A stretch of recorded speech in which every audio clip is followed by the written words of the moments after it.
Hands up if you're like, oh God, performing an original piece of stand-up comedy right here. I couldn't possibly do that. Just pretend you're talking to your friend. Raise your hand if you're going first. Your hand if you're going second. Hi. You got it? Say, hi, I'm first, and you're gonna make I like this. Why? Toronto, stand up for student well-being.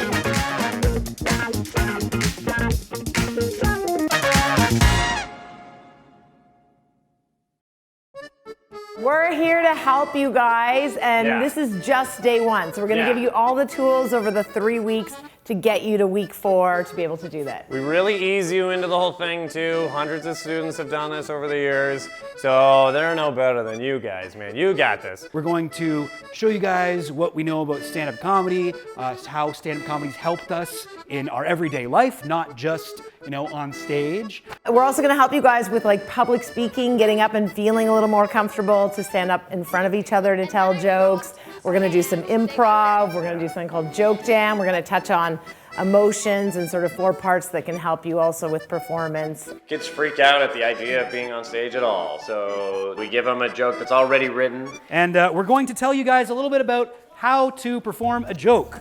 Tate! Sometimes they like reword it in their own little way, and that's what gets a laugh. And it's like, that's not written on the paper, man. That was all you. Or the way they walk up to the microphone, or the way they say their name, or the way they end the joke. Hello, everyone. I have a joke that I don't really understand, but I'm going to share it anyway. And then we give them like kind of performance notes. You already just almost left the stage when you weren't done. Take the time up here. It's your time to shine. It's not about the joke, it's about how you deliver it. I can't pronounce this word. All right, that's fine. Psychiatrist. Psychiatrists, yes. All right, our theme for a one-word improv game is The Adventures of the Flying Pickle. All right, let's hear it. There was a pickle flying.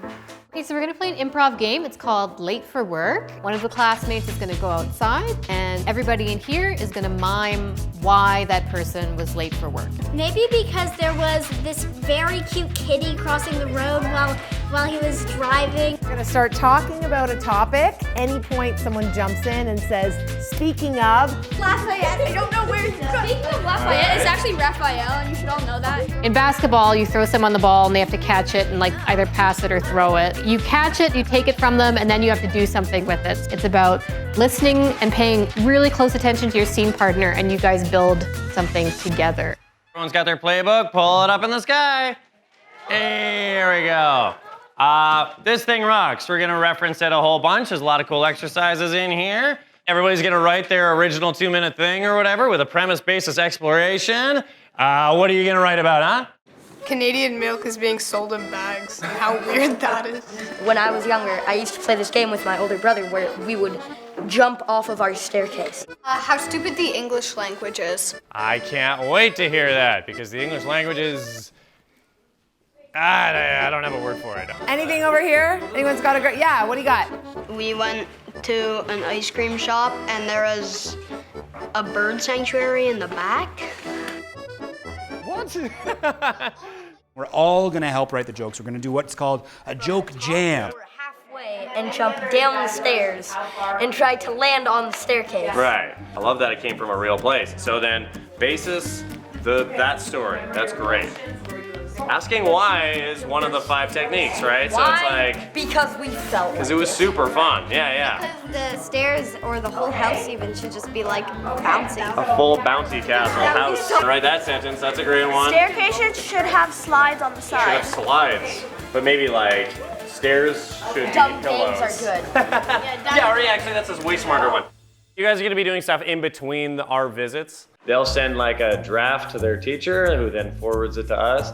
And we don't write the script for them. I would take notes from the coaches, bring that to the classroom, use that information with the students. I think having joke buddies was a great idea where we could work together in small groups, share ideas, really work with peer interactions. So like sharing things like that is like really fun because you also get to let some people into your personal life a little, and then you also get to know about other people's personal life.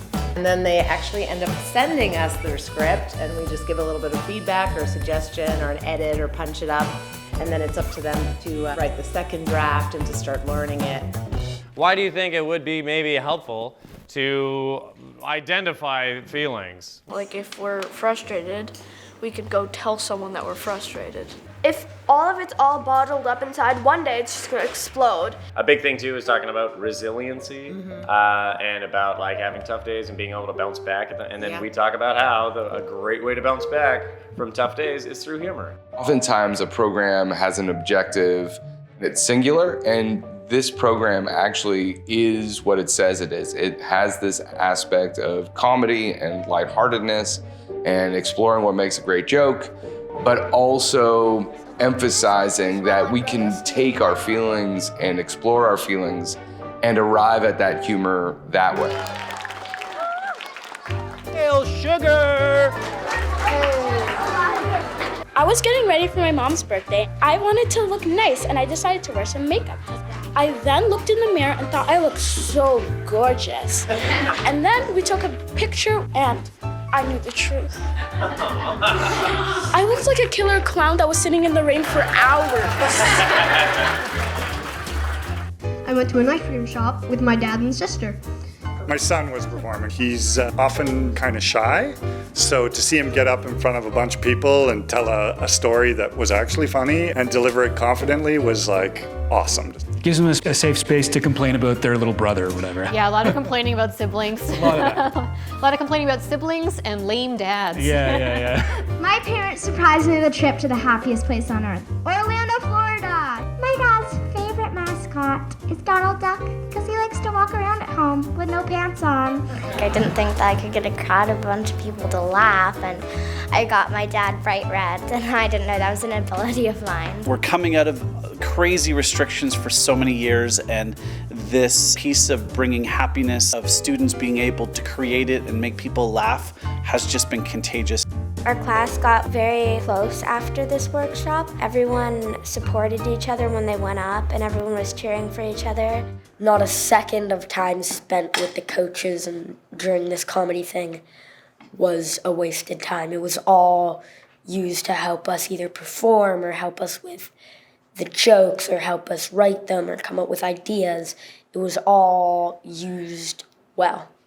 One thing I'd like to use is the humor that's inside of me that never comes out. I learned that I like laughing with people. It's like my favorite thing, and I never knew that before.